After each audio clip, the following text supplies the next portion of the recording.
Hello everyone, स्वागत है आप सभी का हमारे यूट्यूब चैनल में। जैसा कि दोस्तों आज की इस क्लास में हम लोग पढ़ने वाले हैं बिहार फार्मर मद निषेध एवं उत्पाद पुलिस के लिए समान विज्ञान मीन जनरल साइंस के प्रश्नों को कवर करेंगे। तो चलिए शुरू करते हैं आज की इस क्लास को, चीज़ों को समझते हैं। आज की इस क्लास का पीडीएफ वीडियो के डिस्क्रिप्शन में मैं टेलीग्राम का लिंक डाल दिया हूं, तो वहां से जाकर आप टेलीग्राम से जुड़ जाइए। टेलीग्राम पर आपको पीडीएफ प्रत्येक दिन प्रोवाइड कर दिया जाता है, तो वहां जाकर आप लोग इजी में लेकर के रीड कर पाओगे। तो चलिए शुरू करते हैं आज की इस क्लास को, चीज़ों को समझते हैं। पहला प्रश्न ये आप सभी के सामने यहाँ पर आपको 1 नंबर में पूछा रहा है, आरएनए का मुख्य कार्य क्या है, ये आपको नंबर पूछा है। तो देखिए आरएनए की बात करें, एक होता है डीएनए, दूसरा होता है आपका आरएनए। तो डीएनए की बात करें तो एक प्रकार का जेनेटिक्स होता है, पीढ़ी दर पीढ़ी होता है, जिसका कि फुल फॉर्म की बात करें तो डीएनए जो होता है इसका फुल फॉर्म की बात करें तो होता है डाइन्यूक्लिक एसिड होता है। वही हम लोग यहाँ पर बात करें आरएनए की, तो देखिए आरएनए के बारे में अगर बात करें तो राइबोन्यूक्लिक एसिड होता है। लेकिन आरएनए की अगर हम लोग बात करें कि इसका मुख्य कार्य क्या है, ये आपको नंबर पूछा रहा है। इसका कार्य होता है प्रोटीन को संश्लेषण करना। ऑप्शन यहाँ पर आपका सी करेक्ट हो जाएगा। ओके, नेक्स्ट क्वेश्चन आगे बढ़ते हैं। नेक्स्ट क्वेश्चन यार आप सभी के सामने यहाँ पर आपको पूछा रहा है 2 नंबर में कि मस्तिष्क ज्वर किस जीव के कारण होता है, ये आपको नंबर पूछा जा रहा है। मस्तिष्क ज्वर की बात करें कि किस कारण से होती है, तो ये जीवाणु के कारण से होती है। ऑप्शन यहाँ पर आपका बी करेक्ट हो जाएगा। जीवाणु के कारण से क्या होता है, आपका मस्तिष्क ज्वर होता है। ऑप्शन बी यहाँ पर आपका करेक्ट हो जाएगा। अगला क्वेश्चन यार आप सभी के सामने यहाँ पर आपको पूछा जा रहा है, घेघा किस ग्रंथि के बढ़ने के कारण से होता है, ये आपको नंबर पूछा जा रहा है। तो देखिए घेघा इसी को हम लोग बोलते हैं गलगंड की बीमारी। तो ये किस ग्रंथि के कारण से होती है, ये चीज आपसे यहाँ पर पूछी जा रही है। तो देखिए फ्रेंड्स, बात करें कि घेघा जो रोग होता है ये किसके कारण से होता है, तो आपको यहाँ पर याद होना चाहिए। सॉरी, यहाँ पर देखिए क्या पूछा रहा है कि घेघा किस ग्रंथि के बढ़ने के कारण से होती है। ये किसके कारण से अगर पूछा जाता है तो ये आपका आयोडीन हो जाएगा करेक्ट आंसर। लेकिन यहाँ पर आपको पूछा रहा है कि किसके बढ़ने के कारण से होती है, तो यहाँ पर आपका फिर हो जाएगा थायराइड ग्रंथि। ऑप्शन यहाँ पर आपका ए करेक्ट हो जाएगा। और ये जो घेघा जो प्रभावित करता है ये थायराइड ग्रंथि को ही प्रभावित करता है। तो ऑप्शन ए यहाँ पर आपका राइट हो जाएगा। अगला क्वेश्चन यार आप सभी के सामने यहाँ पर आपको पूछा जा रहा है, जिस पौधे में फूल या बीज नहीं बनते हैं उसे क्या कहते हैं। यानी कहने का मतलब है कि कोई ऐसा पौधा जिसमें कि बीज और आपका जो है फल, ये दोनों में से कुछ भी नहीं बनते, तो उसको हम लोग किस नाम से जानते हैं, ये आपको यहाँ पर पूछा जा रहा है। तो इसको हम लोग जानते हैं क्रिप्टोगेम्स के नाम से। ऑप्शन यहाँ पर आपका बी करेक्ट हो जाएगा। ये आपका बेसिक प्रश्न है जो कि आपके प्रीवियस ईयर में पूछा हुआ था, लेकिन ये आप बचपन में ही पढ़े होंगे, 10th के क्लास में ये सब मिलता होगा आपको।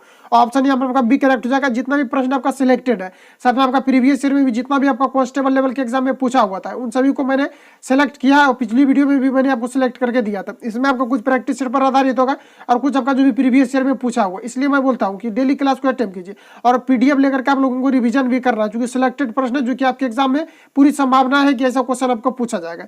अगला क्वेश्चन ये आप सभी सामने यहाँ पर आपको पूछा जा रहा है 5 नंबर में कि हेपेरिन का निर्माण डैश द्वारा होता है। तो बताइए हेपेरिन का जो निर्माण होता है ये किसके द्वारा होता है, ये आपको नंबर पूछा है। तो ये रक्त कोशिकाओं द्वारा होता है। ऑप्शन यहाँ पर आपका डी करेक्ट हो जाएगा। अगला क्वेश्चन ये आप सभी के सामने यहाँ पर आपको पूछा जा रहा है कि सबसे मजबूत मांसपेशी पाई जाती है। तो पता है कि सबसे मजबूत जो मांसपेशी पाई जाती है कहाँ पर पाई जाती है, तो ये जबड़ों में पाई जाती है। ऑप्शन यहाँ पर डी करेक्ट हो जाएगा। और सबसे जो मजबूत मांसपेशी होता है हम लोग एनामेल के नाम से, इसको क्या बोलते हैं, एनामेल बोलते हैं, जो कि जबड़ों में पाई जाती है, यानी दांत के जो जबड़ा होते हैं उसमें आपका पाया जाता है। ऑप्शन यहाँ पर आपका डी करेक्ट हो जाएगा। अगला क्वेश्चन ये आप सभी के सामने यहाँ पर आपको पूछा जा रहा है 7 नंबर में, कौन सा विटामिन दूध में नहीं पाया जाता है, ये आपको नंबर पूछा जा रहा है। तो देखिए फ्रेंड्स, बात करें कि कौन सा विटामिन आपका दूध में नहीं पाया जाता है, तो सबसे पहले ऑप्शन ए की बात करें तो ऑप्शन ए में यहाँ पर आपको दिया हुआ विटामिन ए। तो देखिए विटामिन ए जो होता है ये आपका दूध में पाया जाता है। ऑप्शन बी की बात करें तो विटामिन बी जो है ये भी आपका दूध में पाया जाता है। ऑप्शन सी की बात करें तो ये देखिए आपका आंवला में पाया जाता है। याद रखिएगा कि आपका आंवला में जो विटामिन पाया जाता है इसमें आपका पाया जाता है विटामिन सी। विटामिन सी की बात करें तो इसका कैल्सीफेरॉल इसका केमिकल नाम होता है, और इसका जो सबसे ज्यादा जो पाया जाता है इसका आंवला में आपका पाया जाता है। इसका जो मुख्य रूप से अगर हम लोग बात करें कि सबसे ज्यादा ये कहाँ पर पाया जाता है, तो ये आपका आंवला में पाया जाता है। विटामिन डी की बात करें तो ये मछली के यकृत तेल में सबसे ज्यादा पाया जाता है। लेकिन इसमें बात करें दूध में तो दूध में विटामिन डी भी आपका पाया जाता है। तो फाइनली आंसर की बात करें तो ऑप्शन यहाँ पर आपका सी करेक्ट हो जाएगा, क्योंकि दूध में आपका नहीं पाया जाता है। क्योंकि विटामिन सी जो होता है ये खट्टे फलों में अधिकतर पाया जाता है, तो दूध में पाए जाने की कोई संभावना नहीं, क्योंकि दूध में अगर पाएगा तो फिर दूध फट जाएगा। तो ऑप्शन यहाँ पर आपका सी करेक्ट हो जाएगा। अगला क्वेश्चन ये आप सभी के सामने यहाँ पर आपको पूछा जा रहा है 8 नंबर में, तंबाकू में विषैला पदार्थ होता है। तो तंबाकू जो विषैला होता है ये किस पदार्थ के कारण से होता है, ये आपको हमारा बताना है। तो ये इसमें निकोटीन पाया जाता है जिसके कारण से ये विषैला होता है। ऑप्शन यहाँ पर आपका ए करेक्ट हो जाएगा। ठीक है, अगला क्वेश्चन ये आप सभी के सामने यहाँ पर आपको पूछा है 9 नंबर में, बॉक्साइट किसका महत्वपूर्ण अयस्क है, बताइए। तो बॉक्साइट देखिए, बॉक्साइट की बात करें कि किसका ये महत्वपूर्ण अयस्क आपका होता है, तो ये आपका एल्यूमिनियम का होता है। क्योंकि एल्यूमिनियम का जो अयस्क होता है बॉक्साइट कोरंडम क्रायोलाइट होता है। क्या होता है, बॉक्साइट कोरंडम क्रायोलाइट एल्यूमिनियम का अयस्क होता है। लेकिन बात करें कि जो एल्यूमिनियम का जो निष्कर्षण किया जाता है ये किसके द्वारा किया जाता है, तो ये आपका बॉक्साइट के द्वारा किया जाता है। ऑप्शन यहाँ पर आपका डी करेक्ट हो जाएगा। अगला क्वेश्चन ये आप सभी के सामने यहाँ पर आपको पूछा जा रहा है 10 नंबर में, टाका यानी सोल्डर डैश से बनी मिश्र धातु होता है, जिसको हम लोग सोल्डिंग करते हैं, उसको क्या करते हैं, एक वायर रहता है, इसको हम लोग क्या करते हैं कि सोल्डर में जिसे सटाते हैं तो ये चिपक जाता है, उसके बाद किसी भी वायर को हम लोग सोल्डिंग करते हैं। ये जो आपका सोल्डर का जो वायर होता है, इसको हम लोग जो है किस किस मिश्र धातु को मिश्रित करने के बाद तैयार करते हैं, ये आपको यहाँ पर पूछा जा रहा है। तो इसमें आपका सीसा और टीन का मिश्र धातु मुख्य रूप से होती है। Correct answer option number D यहाँ पर आपका करेक्ट हो जाएगा। अगला क्वेश्चन ये आप सभी के सामने यहाँ पर आपको पूछा जा रहा है, एपीकल्चर किससे संबंधित है। ये आपका प्रीवियस ईयर में बार बार रिपीट करता है प्रश्न, एपीकल्चर से रिलेटेड। तो यहाँ पर बात करें कि एपीकल्चर ये आपका किससे संबंधित है, ये आपका मधुमक्खी पालन से संबंधित है। ऑप्शन यहाँ पर आपका ए करेक्ट हो जाएगा। ओके, नेक्स्ट क्वेश्चन ये आप सभी के सामने नेक्स्ट यहाँ पर पूछा रहा है कि मानव शरीर का कौन सा अंग टाइफाइड से मुख्य रूप से प्रभावित होता है। तो प्रभावित अगर बात करें कि टाइफाइड से कौन सा अंग प्रभावित होता है, तो देखिए टाइफाइड की बात करें तो ये पानी जो होता है, ये गंदे पानी के पीने के कारण से सबसे पहली बात होता है। और ये क्या होता है, एक प्रकार का वायरस के सॉरी बैक्टीरिया के कारण से होता है। ठीक है, उसके बाद यहाँ पर आपसे जो पूछा जा रहा है कि मुख्य रूप से प्रभावित किसको करता है, तो ये करता है आंत को प्रभावित करता है। ऑप्शन यहाँ पर आपका डी करेक्ट हो जाएगा। अगला क्वेश्चन ये आप सभी के सामने यहाँ पर आपको पूछा जा रहा है 13 नंबर में कि होमोसेपियंस किसका वैज्ञानिक नाम है, ये आपको बार पूछा नहीं। वैज्ञानिक जो अध्ययन किया जाता है होमोसेपियंस के अंतर्गत किसका किया जाता है, तो इसमें मनुष्य का अध्ययन जो किया जाता है ये होमोसेपियंस के अंतर्गत किया जाता है। ऑप्शन यहाँ पर आपका सी करेक्ट हो जाएगा। अगला क्वेश्चन ये आप सभी के सामने यहाँ पर आपको पूछा जा रहा है कि रेबीज के टीके की खोज किसने की थी। तो बताया कि रेबीज के जो टीके की खोज किया गया था ये किसके द्वारा किया गया था। तो रेबीज के टीके की अगर हम लोग बात करें तो ये किया गया था लुई पास्चर के द्वारा। ऑप्शन यहाँ पर बी करेक्ट हो जाएगा। ठीक है, नेक्स्ट क्वेश्चन आगे बढ़ते हैं। नेक्स्ट यहाँ पर आपको देखिए पूछा जा रहा है किसके इलाज में कीमोथेरेपी उपयोग किया जाता है। ये भी आपका प्रीवियस ईयर में रिपीट किया हुआ प्रश्न, बार बार रिपीट करने वाला ये सभी प्रश्न आपका है। तो यहाँ पर बात करें कि किसके इलाज में कीमोथेरेपी का उपयोग किया जाता है, ये आपको यहाँ पर पूछा जा रहा है। तो कीमोथेरेपी की बात करें तो इसमें कैंसर में किया जाता है। ऑप्शन यहाँ पर आपका ए करेक्ट हो जाएगा। नेक्स्ट क्वेश्चन आगे बढ़ते हैं। नेक्स्ट यहाँ पर आपको देखिए पूछा जा रहा है 16 नंबर में कि जीव विज्ञान का जनक किसे कहा जाता है। तो इसमें अगर हम लोग बात करें कि जीव विज्ञान को जो जनक कहा जाता है ये किसे कहा जाता है, ये आपका अरस्तु को कहा जाता है। ऑप्शन यहाँ पर एक करेक्ट हो जाएगा। इसके अलावा अरस्तु का जो योगदान है राजनीति के क्षेत्र में भी इनका योगदान रहा था। करेक्ट आंसर ऑप्शन नंबर यहाँ पर आपका करेक्ट हो जाएगा। इसके अलावा जीव विज्ञान के क्षेत्र में भी रहा था। नेक्स्ट क्वेश्चन आगे बढ़ते हैं। नेक्स्ट यहाँ पर पूछा जा रहा है 17 नंबर, कौन सा विटामिन यकृत में संचित किया जा सकता है। तो देखिए फ्रेंड्स, बात करें कि यकृत में जो संचित किया जाने वाला विटामिन होता है ये आपका विटामिन ए होता है। ऑप्शन यहाँ पर आपका ए करेक्ट हो जाएगा कि विटामिन ए जो है यकृत में आपका संचित होता है। सबसे बड़ी ग्रंथि की बात करें तो ये आपका यकृत ही होता है। पूछा भी जाता है सबसे बड़ी ग्रंथि कौन सी होती है, ये आपका यकृत होता है। किसी भी प्रकार के विषैले पदार्थों के सेवन करने से उसको जो नष्ट करने का कार्य करता है, विषैलाहीन करने का कार्य करती है, ये यकृत के द्वारा ही किया जाता है। ऑप्शन यहाँ पर आपका ए करेक्ट हो जाएगा। नेक्स्ट क्वेश्चन आगे बढ़ते हैं। नेक्स्ट हम लोग को देखिए 18 नंबर में पूछा रहा है कि घेघा रोग किसकी कमी से होता है, ये आपको नंबर पूछा जा रहा है। तो देखिए घेघा रोग की बात करें तो घेघा रोग जो होती है, मैंने अभी तुरंत आपको इसको कवर किया है कि घेघा रोग जो होती है आयोडीन के कारण की कमी से होती है। ऑप्शन यहाँ पर ए करेक्ट हो जाएगा। नेक्स्ट क्वेश्चन आगे बढ़ते हैं। नेक्स्ट हम लोग 19 नंबर में बताना है कि मशरूम से बहुतायात में मिलता है। तो बताइए कि मशरूम से सबसे ज्यादा जो मिलता है ये क्या मिलता है, ये आपको बार पूछा जा रहा है। तो आप पढ़े होंगे कि जो सबसे ज्यादा हमें प्रोटीन की जो प्राप्ति होती है ये किससे होती है। तो प्रोटीन की जो सबसे ज्यादा प्राप्ति होती है दाल से होती है। और दाल में अगर हम लोग बात करें कौन सी दाल से, ये प्रोटीन से होती है। ऑप्शन यहाँ पर ए करेक्ट हो जाएगा। इसके अलावा जो सबसे ज्यादा प्रोटीन जो मिलता है ये सोयाबीन से मिलता है। ये भी आपको यहाँ पर याद रखना है। सबसे ज्यादा की बात करते हैं आपको सोयाबीन से ही मिलता है, लेकिन सेकंड नंबर पर आपका आ जाता है मशरूम दाल। ऑप्शन यहाँ पर आपका ए करेक्ट हो जाएगा। अगला क्वेश्चन ये आप सभी के सामने यहाँ पर आपको पूछा जा रहा है रिकेट्स का रोग किसकी कमी के कारण से होती है, ये आपको अगर पूछा जा रहा है। तो रिकेट्स रोग की बात करें तो ये विटामिन डी के कारण की कमी से होती है। और विटामिन डी जो सबसे ज्यादा पाया जाता है ये मछली के यकृत तेल में पाया जाता है। तो ऑप्शन की बात करें तो रिकेट्स रोग किसी रिकेट्स में देखिए क्या होता है कि अगर किसी भी बच्चे या फिर किसी व्यक्ति को अगर रिकेट्स रोग, इससे हड्डी क्या होता है कमजोर हो जाते हैं और इससे हड्डी टेढ़ी मेढ़ी हो जाती है। तो फाइनली अगर करेक्ट आंसर की बात करें रिकेट्स रोग किसकी कमी के कारण से होती है, तो विटामिन डी के कारण से होती है। ऑप्शन यहाँ पर आपका सी करेक्ट हो जाएगा। नेक्स्ट क्वेश्चन आगे बढ़ते हैं। नेक्स्ट हम लोग को देखिए पूछा आ रहा है कि पालक के पत्तों में किसकी मात्रा सबसे अधिक पाई जाती है। तो बताइए इसके लिए आपका करेक्ट आंसर क्या हो जाएगा। तो देखिए बात करें कि पालक के पत्तों में सबसे अधिक मात्रा किसकी होती है। तो इसमें अगर हम लोग बात करें तो इसमें आपका आयरन की मात्रा सबसे अधिक होती है। पालक एकमात्र ऐसा साग है जिसमें की बात करें तो सबसे अधिक जो है इसमें आयरन की मात्राएं पाई जाती है। नेक्स्ट क्वेश्चन आगे बढ़ते हैं। नेक्स्ट हम लोग को देखिए पूछा रहा है 22 नंबर में कान में कुल कितनी हड्डियां होती है। इंपोर्टेंट प्रश्न है, रिपीट किया हुआ प्रश्न है। तो बात करेंगे हम लोग कि कान में कितनी आपकी हड्डियां पाई जाती है। तो कान में टोटल हड्डियां की बात करें जिसमें 12 हड्डी पाई जाती है। ऑप्शन यहाँ पर आपका सी करेक्ट हो जाएगा। ओके, नेक्स्ट क्वेश्चन ये रहा आप सभी के सामने नेक्स्ट हम लोग को पूछा है कि मनुष्य के शरीर में सर्वाधिक पाया जाने वाला प्रोटीन होता है। तो बताइए कि मनुष्य के शरीर में सबसे ज्यादा जो प्रोटीन पाए जाते हैं ये किस प्रकार के प्रोटीन पाए जाते हैं। तो ये आपका कोलोजन प्रोटीन, एक प्रोटीन का नाम है कोलोजन, ये मानव शरीर में सबसे अधिक पाई जाती है। ऑप्शन यहाँ पर आपका सी करेक्ट हो जाएगा। ओके, नेक्स्ट क्वेश्चन ये आप सभी के सामने। नेक्स्ट हम लोग को बताना है रक्त परिवहन की खोज किसके द्वारा किया गया था। तो रक्त परिवहन की बात करें तो ये विलियम हार्वे के द्वारा किया गया था। ऑप्शन यहाँ पर आपको एक करेक्ट हो जाएगा। इससे काफी सारे आपके महत्वपूर्ण फैक्ट भी बन सकते हैं। जैसे रक्त की बात करें तो रक्त जो होता है ये आपका दो प्रकार के होते हैं। एक आपका होता है आरबीसी होता है, एक होता है आपका डब्ल्यूबीसी होता है। आरबीसी के कारण से अलग अलग ब्लड ग्रुप पाए जाते हैं। डब्ल्यूबीसी संक्रमण से लड़ने का कार्य करती है। रक्त में बात करें तो 60 से लगभग 65% आपका जो है प्लाज्मा पाया जाता है, जो कि काफी चिपचिपा होते हैं। इस प्रकार से पॉइंट बना करके आपको यहाँ पर याद रखना, जो कि प्रीवियस ईयर में भी आपको कवर किया गया था। ऑप्शन यहाँ पर एक करेक्ट हो जाएगा। इसको यहाँ पर आपको याद रखना है कि रक्त में जो प्लाज्मा का प्रतिशत पाया जाता है ये 60 से 65% आपका प्लाज्मा पाया जाता है। ऑप्शन यहाँ पर आपका एक करेक्ट हो जाएगा। रक्त में ऑक्सीजन का जो परिवहन करने का कार्य करते हैं आरबीसी के द्वारा किया जाता है, और आरबीसी का मुख्य कार्य यही है कि ऑक्सीजन को ले जाकर के सभी शरीर के सभी अंगों तक पहुंचाने का कार्य आरबीसी का होता है। ठीक है, ऑप्शन यहाँ पर आपका एक करेक्ट हो जाएगा। नेक्स्ट क्वेश्चन आगे बढ़ते हैं। नेक्स्ट देखिए पूछा है कि रेडियो एक्टिविटी की खोज किसने की थी, आपको यहाँ पर पूछा जा रहा है। तो देखिए रेडियो एक्टिविटी की बात करें तो ये किया गया था हेनरी बेकुलर के द्वारा। ऑप्शन यहाँ पर डी करेक्ट हो जाएगा। इसके अलावा अगर लोग बात करें कि जो रेडियम का खोज किया गया था, रेडियम का खोज किसके द्वारा किया गया था, तो इसमें बहुत कंफ्यूजन होता है रेडियम और आपका जो है ये आपका रेडियम और आपका हेनरी बेकुलर रेडियो एक्टिव चीज में। तो देखिए याद रखिए कि रेडियो एक्टिविटीज की जो खोज किया गया था ये किया गया था हेनरी बेकुलर के द्वारा। और वही रेडियम की बात करें तो ये मैडम क्यूरी के द्वारा किया गया था। तो यहाँ पर correct answer option number D यहाँ पर आपका करेक्ट हो जाएगा। दोनों चीजों को यहाँ से आपको याद रखना है। नेक्स्ट क्वेश्चन ये आप सभी के सामने यहाँ पर पूछा रहा है कि वह आपूर्ति जो कंडेंसर से होकर नहीं गुजरती है वह है। तो देखिए कंडेंसर से बात करें तो कंडेंसर जिसको हम लोग कैपेसिटर के नाम से जानते हैं, तो इससे आपका क्या हो सकता है, जो कि पंखा में भी लगा हुआ रहता है, इसको हम लोग इससे आपको यहाँ पर बताना कि कौन सा कंडीशन ये फॉलो कर रहा है। एसी आपूर्ति करता है, ये आपका यहाँ पर करेक्ट हो जाएगा, क्योंकि एसी आपूर्ति इसमें रियल में होता है। लेकिन आपको यहाँ पर ये बताना कि कौन सा यहाँ पर आपका फॉलो नहीं होता है उससे। ठीक है, तो कौन सा यहाँ पर कहा जा रहा है कि वह आपूर्ति जो कंडेंसर से होकर नहीं गुजरती है। डीसी की बात करें तो ये आपका यहाँ पर करेक्ट आंसर हो जाएगा, क्योंकि कंडेंसर जो है ये डीसी के लिए प्रयुक्त नहीं किया जाता है, ये एसी के लिए प्रयुक्त किया जाता है। और कंडेंसर में एसी 1 लिखा भी रहता है, एसी यहाँ पर लिखा हुआ रहता है 220 वोल्ट, इस प्रकार से लिखा हुआ रहता है। तो यहाँ पर 12 वोल्ट एसी यहाँ पर आपको दिया हुआ, ये भी आपका यहाँ पर करेक्ट दिया हुआ। यह परिपथ की प्रकृति पर डिपेंड करता है, तो ये बिल्कुल आपका राइट है।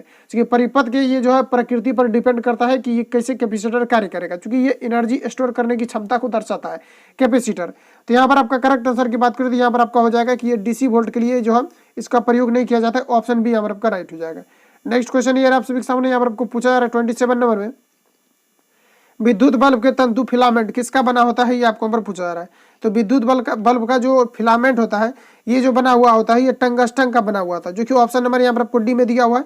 ऑप्शन डी यहाँ पर आपका राइट हो जाएगा। इसके अलावा याद रखिए कि जो नाइक्रोम का जो प्रयोग किया जाता है, विद्युत हीटर के बारे में भी पूछा जाता है कि विद्युत जो हीटर होता है इसमें किसका प्रयोग किया जाता है, तो इसमें प्रयोग किया जाता है नाइक्रोम का। याद रखना है इसमें नाइक्रोम का प्रयोग किया जाता है। लेकिन यहाँ पर जो पूछा जा रहा है विद्युत फिलामेंट में पूछा जा रहा है तो इसमें आपका टंगस्टन का प्रयोग किया जाता है। ऑप्शन डी यहाँ पर आपका करेक्ट हो जाएगा।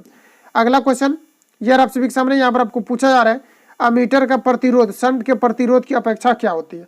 तो देखिए अमीटर की बात करें तो शंट के प्रतिरोध की अपेक्षा अमीटर का प्रतिरोध क्या होगा, सॉरी अमीटर का प्रतिरोध शंट के प्रतिरोध की अपेक्षा ये क्या होती है, ये आपको नंबर पूछा जा रहा है। तो बताइए इसके लिए आपका करेक्ट आंसर क्या हो जाएगा, इसका हो जाएगा कम होता है, क्योंकि अमीटर का जो प्रतिरोध होता है ये शंट के प्रतिरोध की अपेक्षा कम होता है। हालांकि शंट में भी जो है काफी जो है यहाँ पर कम ही इसमें प्रतिरोध उत्पन्न होता है, लेकिन इसके तुलना में अगर बात किया जाए तो इसमें आपका अमीटर करेक्ट आंसर हो जाएगा। और अमीटर को जो जोड़ा जाता है ये श्रेणी क्रम में आपका जोड़ा जाता है, ये भी आपको पूछा जाता है श्रेणी क्रम में अमीटर को जोड़ा जाता है। और अगर हम लोग वोल्ट मीटर की बात करें तो इसको समांतर क्रम में जोड़ा जाता है।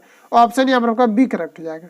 अगला क्वेश्चन ये आप सभी के सामने यहाँ पर आपको पूछा है 29 नंबर में, स्टोरेज बैटरी में किस तत्व का उपयोग होता है, ये आपको यहाँ पर पूछा जा रहा है। तो स्टोरेज बैटरी में जो प्रयोग किया जाता है इसमें सीसा का प्रयोग किया जाता है। ऑप्शन यहाँ पर आपका एक करेक्ट हो जाएगा। इसके अलावा पूछा जाता है आपका अल्काइन स्टोरेज के बारे में पूछा जाता है, अल्काइन स्टोरेज याद रखिएगा। इसके बारे में भी पूछा जाता है अल्काइन जो स्टोरेज होता है इसमें किसका प्रयोग किया जाता है। तो इसमें अगर हम लोग यहाँ पर बात करें अल्काइन स्टोरेज की, तो इसमें जो प्रयोग किया जाता है इसमें आपका निकेल का प्रयोग किया जाता है, इसमें लोहा यानी आयरन का भी प्रयोग किया जाता है। तो यहाँ पर आपको याद रखना अल्काइन स्टोरेज के बारे में पूछेगा था निकोल और आपका जो आयरन हो जाएगा लेकिन स्टोरेज बैटरी की बात करें तो इसमें आपका शीशा का प्रयोग किया जाता है। ऑप्शन यहाँ पर आपका एक करेक्ट हो जाएगा। इसमें जो अम्ल का प्रयोग किया जाता है किसका किया जाता है, तो H2SO4 का किया जाता है। H2SO4 का सभी प्रकार के बैटरा में प्रयोग किया जाता है जिसमें एनर्जी स्टोर करने की क्षमता होती है। तो ऑप्शन यहाँ पर आपका एक करेक्ट हो जाएगा। इसको हम लोग सेकेंडरी बैटरी कहते हैं। और प्राइमरी बैटरी का कहने का मतलब है कि जैसे कि कोई सूखा सेल होता है, उसको हम लोग एक बार ही यूज कर पाते हैं, उसके बाद उसे हम फेंक देते हैं, उसको हम लोग सूखा सेल जिसे हम लोग प्राइमरी बैटरी के नाम से जानते हैं। तो ऑप्शन यहाँ पर आपको एक करेक्ट हो जाएगा। नेक्स्ट क्वेश्चन आगे बढ़ते हैं। अगला क्वेश्चन ये आप सभी के सामने यहाँ पर आपको पूछा रहा है कि निम्नलिखित वैज्ञानिक के द्वारा तड़ित चालक का आविष्कार किया गया था। देखिए तड़ित चालक की मतलब होता है, यानी कि आप देखते होंगे कि छत पर इसको लगाया जाता है, एक ऐसे करके एंटीना जैसा लगाया जाता है। इससे क्या होता है कि जब संट वगैरह कुछ गिरते हैं, जैसे कि हम लोग बोल सकते हैं ठनका वगैरह कुछ गिरता है, तो इससे क्या होता है कि ये जो उसका जो पावर होता है इसमें अवशोषित होकर ये जमीन के अंदर आ जाता है। तो ये क्या होता है कि पृथ्वी की जो धारिता है ये अनंत है, तो पृथ्वी में कितनों भी हम लोग वोल्टेज दे देंगे इससे कोई फर्क पड़ने वाला नहीं है। इस प्रकार से अगर हम बात करें कि तड़ित चालक का जो आविष्कार किया गया था किसके द्वारा, तो ये किया गया था बेंजामिन फ्रैंकलिन के द्वारा। ऑप्शन यहाँ पर आपका सी करेक्ट हो जाएगा। नेक्स्ट क्वेश्चन आगे बढ़ते हैं। नेक्स्ट यहाँ पर देखिए पूछा है 31 नंबर में, एक बार बराबर होता है, बताइए एक बराबर ये किसके बराबर होता है, ये आपको यहाँ पर पूछा जा रहा है। तो अगर हम लोग यहाँ पर ये बात करें कि एक बराबर जो होता है, एक बार किसके बराबर होता है, तो याद रखिए कि एक बार बराबर अगर आपसे पूछा जाता है तो इस पर जो होता है आपका 10⁵ पास्कल के बराबर होता है। इसके अलावा यहाँ पर आपको याद रखना है कि 1 पास्कल बराबर जो होता है ये आपका न्यूटन मीटर पर स्क्वायर होता है। ये आपको यहाँ पर याद रखना है। 1 पास्कल अगर नहीं रहता है तो 10⁵ देकर के न्यूटन मीटर स्क्वायर आपको लिखा रहेगा। तो ऑप्शन यहाँ पर आपका सी करेक्ट हो जाएगा। ठीक है, नेक्स्ट क्वेश्चन आगे बढ़ते हैं। नेक्स्ट और आपको यहाँ पर याद रखना है कि बार जो होता है ये किसकी इकाई होता है, ये आपको पूछा जाता है। तो याद रखिए कि आपका वायुमंडलीय जो आपका दबाव होता है इसकी जो इकाई होती है इसका वार होता है। ठीक है, अगला क्वेश्चन ये आप सभी के सामने यहाँ पर आपको पूछा जा रहा है, बादल किस मंडल में अवतरित होता है, बताइए। तो बादल की बात करें तो ये आपका क्षोभ मंडल में अवतरित होता है। आयन मंडल की बात करें तो देखिए आयन मंडल में क्या होता है कि जो भी जैसे विकिरण वगैरह भेजा जाता है, जैसे एंटीना या हम लोग मोबाइल से कुछ भी यूज करते हैं तो उसके लिए जो यहाँ पर भेजा जाता है तो ये किसके द्वारा कम्युनिकेशन को भेजा जाता है, ये आयन मंडल में भेजा जाता है। और यहाँ पर क्षोभ मंडल की बात करें तो वायुमंडल से संबंधित सभी प्रकार की जो घटनाएं होती है ये क्षोभ मंडल में घटित होती है। समताप मंडल की बात करें तो समताप मंडल में क्या होता है कि वायुयान उड़ते हैं, वायुयान जो उड़ते हैं ये कहाँ पर उड़ते हैं, ये समताप मंडल में उड़ता है। ओजोन मंडल के बारे में आपको पता ही, ऑप्शन यहाँ पर आपका बी करेक्ट हो जाएगा। नेक्स्ट क्वेश्चन आगे बढ़ते हैं। नेक्स्ट हमको देखिए पूछा जा रहा है 10 किलोग्राम का एक पेंट जो है जमीन से 10 मीटर ऊंचाई पर, इसकी स्थितिज ऊर्जा क्या होगी, ये आपको हम पर पूछा जा रहा है। तो इसको दो प्रकार से पूछा जाता है, एक स्थितिज ऊर्जा और दूसरा आपका गतिज ऊर्जा के बारे में पूछता है। अगर स्थितिज ऊर्जा के बारे में पूछेगा तो स्थितिज ऊर्जा यानी कहने का मतलब है कि पोटेंशियल एनर्जी। ठीक है, तो पोटेंशियल एनर्जी का आपका फॉर्मूला होता है ½ mv²। क्या होता है, ½ mv²। तो यहाँ पर आपका हो जाएगा हाफ, और यहाँ पर आपको द्रव्यमान कितना दिया हुआ है 10, और भी स्क्वायर करेंगे तो 10 का स्क्वायर यहाँ पर आपका 100 हो जाएगा। 2 से इसको कैंसिल आउट कीजिए 5 हो जाएगा, और इसको गुना करेंगे तो फाइनली आपका कितना हो जाएगा 500 जूल। तो यहाँ पर देखिए आपका क्या दिया हुआ है, सॉरी यहाँ पर आपका ये फार्मूला यूज नहीं होगा। अब क्यों नहीं होगा, क्योंकि ये जो आपका स्थितिज ऊर्जा का फॉर्मूला है, पोटेंशियल एनर्जी का मतलब स्थितिज ऊर्जा होती है। तो यहाँ पर जो आपका फॉर्मूला लगेगा यहाँ पर काइनेटिक एनर्जी का लगेगा। तो काइनेटिक एनर्जी का फॉर्मूला होता है mgh। m का मान यहाँ पर आपको कितना दिया हुआ है 10 दिया हुआ है। जी का मान आप अप्रोक्स यहाँ पर 10 रख सकते हो, क्योंकि जी का जो मान होता है ये आपका 9.8 मीटर पर सेकंड स्क्वायर होता है। ये आपको यहाँ पर याद रखना। जी का यूनिट भी यहाँ पर आपको याद होना चाहिए, जी का डायरेक्ट आपको यूनिट पूछा जाता है। तो 9.1 होता है तो 10 के करीब लेकर के चलता है, क्योंकि 10 के करीब लेकर के इसलिए चल रहे हैं क्योंकि यहाँ पर जो आपको दिया हुआ पॉइंट में वैल्यू नहीं दिया हुआ। हालांकि हम लोग सॉल्व करके देखते हैं, अगर गलत होगा तो फिर पॉइंट लेकर के चलेंगे। उसके बाद यहाँ पर आपको देखिए 10 दिया हुआ, 10 गुना 10 करेंगे तो ये आपका कितना हो जाएगा, तो 1000 आपका यहाँ पर जूल हो जाएगा। तो करेक्ट आंसर की बात करें तो ऑप्शन यहाँ पर आपका सी करेक्ट हो जाएगा। एक बार हम लोग चलते हैं 9.8 लेकर के, तो जैसे कि यहाँ पर आप 10 गुना 9 यहाँ पर 8 कर सकते हो, 9.8 करेंगे, उसके बाद गुना यहाँ पर 10 करेंगे, इसको कैंसिल आउट करेंगे, यहाँ पर आपका 10 हो जाएगा, 10 से 10 कैंसिल, तो 900 यहाँ पर आपका कितना होना चाहिए 80 जूल। देखिए यहाँ पर ऑप्शन नंबर यहाँ पर आपको बी में दिया, ऑप्शन बी यहाँ पर आपका करेक्ट हो जाएगा। आपको एक्यूरेट लेकर के चलना, एक्यूरेट अगर लेकर के आप चलते हो, अगर नहीं आता है तो आपको क्या करना है 10 के करीब ले लेना, लेकिन एक्यूरेट के बाद यहाँ पर आपका आंसर आ रहा है तो ऑप्शन यहाँ पर बी करेक्ट हो जाएगा। अगला क्वेश्चन ये आप सभी के सामने यहाँ पर आपको पूछा जा रहा है, ब्लू पैसिफिक क्या है, ये आपको अगर पूछा रहा है। तो देखिए ब्लू पैसिफिक की बात करें तो ये आपका एक प्रकार का कंप्यूटर है। ठीक है, ऑप्शन यहाँ पर आपको ए करेक्ट हो जाएगा। अगला क्वेश्चन ये आप सभी के सामने यहाँ पर आपको पूछा जा रहा है, 35 नंबर में कि निम्नलिखित में से कौन सा रोग मच्छरों के द्वारा नहीं फैलता है, बताइए। करेक्ट आंसर इसके लिए आपका क्या हो जाएगा? तो मच्छरों की बात करें तो फील पाँव जो होता है ये मच्छरों के द्वारा फैलता है। पीत ज्वर ये भी मच्छर के द्वारा फैलता है। डेंगू ज्वर तो ये तो कन्फर्म है कि मच्छर के द्वारा फैल।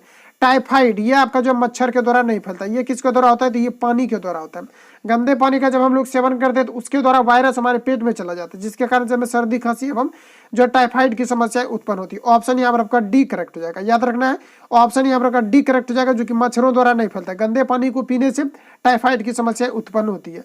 नेक्स्ट क्वेश्चन ये आप सभी के सामने यहाँ पर आपको पूछा रहा है 36 नंबर में, निम्नलिखित में से कौन सा रोग बैक्टीरिया द्वारा नहीं फैलता है? तो बताइए इनमें से कौन सा रोग है जो कि बैक्टीरिया के द्वारा नहीं फैलता है? तो देखिए टाइफाइड की बात करें तो ये आपका बैक्टीरिया के द्वारा नहीं फैलता है, ये आपका वायरस का, सॉरी वहां पर आपको बता दिया हूं कि बैक्टीरिया के द्वारा नहीं फैलता, ये आपको हमारा पूछा जा रहा है। तो ये देखिए टाइफाइड आपका बैक्टीरिया के द्वारा फैलता है, क्योंकि मैंने अभी तुरंत बताया कि बैक्टीरिया के द्वारा होता है। मलेरिया आपका बैक्टीरिया के द्वारा नहीं होता है, ये किसके कारण से होता है? तो देखिए मलेरिया जो होता है ये आपका वायरस के कारण से आप बोल सकते हो। जैसे कि मच्छर होते हैं तो मच्छर के कारण से होता है, या फिर प्लाज्मोडियम के कारण से ये आपका होता है, तो एक प्रकार का वायरस बोल सकते हो। लेकिन टीबी और ये सब जो है ये आपका बैक्टीरिया के कारण से नहीं फैलता, ये सब आपका वायरस के कारण से होता है। ठीक है, ऑप्शन की बात करें तो यहाँ पर आपको ऑप्शन जो करेक्ट होगा ये आपका मलेरिया हो जाएगा, क्योंकि मलेरिया जो होता है आपका बैक्टीरिया के कारण से नहीं, ये वायरस के कारण से होता है। अगला क्वेश्चन ये आप सभी के सामने यहाँ पर आपको पूछा रहा है 37 नंबर में, मनुष्य के शरीर की सबसे छोटी ग्रंथि कौन सी है? ये आपको पर पूछा जा रहा है। तो बताइए कि मनुष्य के शरीर की सबसे छोटी ग्रंथि कौन सी है? तो सबसे छोटी ग्रंथि की अगर हम ये बात करें तो ये आपका यहाँ पर पिट्यूटरी ग्रंथि हो जाएगा। ऑप्शन यहाँ पर आपका सी करेक्ट हो जाएगा। अगर हम लोग बड़ी ग्रंथि की बात करें तो बड़ी ग्रंथि के अंतर्गत आपका जो है यकृत आ जाएगा, यानी कि लीवर आ जाएगा। वही छोटी ग्रंथि की बात करते हैं आपका पिट्यूटरी ग्रंथि हो जाएगा। ऑप्शन यहाँ पर आपका सी करेक्ट हो जाएगा। अगला क्वेश्चन ये आप सभी के सामने यहाँ पर आपको पूछा जा रहा है 38 नंबर में, मानव शरीर के किस ग्रंथि को मास्टर ग्रंथि कहा जाता है? इंपोर्टेंट क्वेश्चन है, बार बार रिपीट करने वाला है। तो यहाँ पर बताइए कि आपका करेक्ट आंसर क्या हो जाएगा। तो बात करें कि मानव शरीर का जो मास्टर ग्रंथि कहा जाता है ये किस ग्रंथि को कहा जाता है? ये आपको हमारा पूछा रहा था, ये पीयूष ग्रंथि को कहा जाता है। ऑप्शन यहाँ पर सी करेक्ट हो जाएगा। अब क्यों कहा जाता है? क्योंकि पीयूष ग्रंथि जो होती है ये अन्य ग्रंथियों को नियंत्रित करने का कार्य करती है, इसलिए पीयूष ग्रंथि को मास्टर ग्रंथि के नाम से भी जाना जाता है। ऑप्शन यहाँ पर सी करेक्ट हो जाएगा। अगला क्वेश्चन ये आप सभी के सामने यहाँ पर आपको पूछा जा रहा है, ब्लू बैंक किसे कहा जाता है? ये आपको पर पूछा जा रहा है। तो बताइए ब्लू बैंक किसको कहा जाता है? तो ब्लू बैंक की बात करती है जो है अस्प्लिन को कहा जाता है। ऑप्शन यहाँ पर एक करेक्ट हो जाएगा। देखिए अस्प्लिन कहने का मतलब है, इसी को हम लोग क्या बोलते हैं? प्लीहा बोलते हैं। इसी को क्या बोलते हैं? प्लीहा बोलते हैं। अस्प्लिन या प्लीहा वही होता है। ऑप्शन यहाँ पर एक करेक्ट हो जाएगा। ये देखिए क्या होता है कि रक्त का जो, यानी कि रक्त कणिका का जो संग्रहित जो होता है, रक्त कणिका का जो संग्रहण होता है ये कहाँ पर होता है? प्लीहा में। पूरे बॉडी की बात करें तो 1/6 भाग जो रक्त होता है ये यहीं पर प्लीहा में आपका संचरित होता है, यानी कि संग्रहित होता है। तो यहाँ पर बात करते हैं ब्लू बैंक किसे कहा जाता है? ऑप्शन यहाँ पर एक करेक्ट हो जाएगा, प्लीहन अस्प्लिन को कहा जाता है, प्लीहा को कहा जाता है। अगला क्वेश्चन ये आप सभी के सामने यहाँ पर आपको पूछा जा रहा है, खाद्य ऊर्जा किसके द्वारा प्रदर्शित की जाती है? ये आपको पर पूछा जा रहा है। तो बताइए किसके द्वारा प्रदर्शित की जाती है? देखिए खाद्य ऊर्जा जो प्रदर्शित की जाती है ये जैसे कि हम लोग के द्वारा जो ऊर्जा की प्राप्ति होती है बॉडी में, उसको जो हम लोग मेजर करते हैं ये किसके द्वारा किया जाता है? ये कैलोरी में मेजर किया जाता है। इसके अलावा आपको किलोग्राम, तो ये आपका यहाँ पर गलत हो जाएगा, क्योंकि किलोग्राम एक प्रकार का ये आपका द्रव्यमान ज्ञात करने वाला है। मीटर की बात करें तो डिस्टेंस का, किलोवाट घंटा की बात करें तो ये भी आपका ऊर्जा का है। लेकिन किलोवाट घंटा जो किया जाता है ये जैसे कि हम लोग के घर में जो बिजली यूज करते हैं उसको किलोवाट घंटा में, वो भी एक प्रकार का ऊर्जा है, लेकिन उसको किलोवाट घंटा में किया जाता है। ठीक है, इसके अलावा अगर हम लोग यहाँ पर बात करें कि मानव शरीर का जो किया जाता है, मानव शरीर का जो ऊर्जा का जो किया जाता है, मेजरमेंट किया जाता है, मापन किया जाता है, ये कैलोरी में आपका किया जाता है। ऑप्शन यहाँ पर आपका एक करेक्ट हो जाएगा। सबसे ज्यादा ऊर्जा की बात करें कि सबसे ज्यादा जो ऊर्जा की प्राप्ति होती है किससे होती है? तो ये वसा से होता है सबसे ज्यादा ऊर्जा की प्राप्ति। सबसे तेजी से बात करें अगर हम लोग तो ये आपका कार्बोहाइड्रेट हो जाएगा। तो ऑप्शन यहाँ पर आपका एक करेक्ट हो जाएगा। बस इतना ही आज पढ़ लेकर कहते मिलेंगे नेक्स्ट वीडियो में।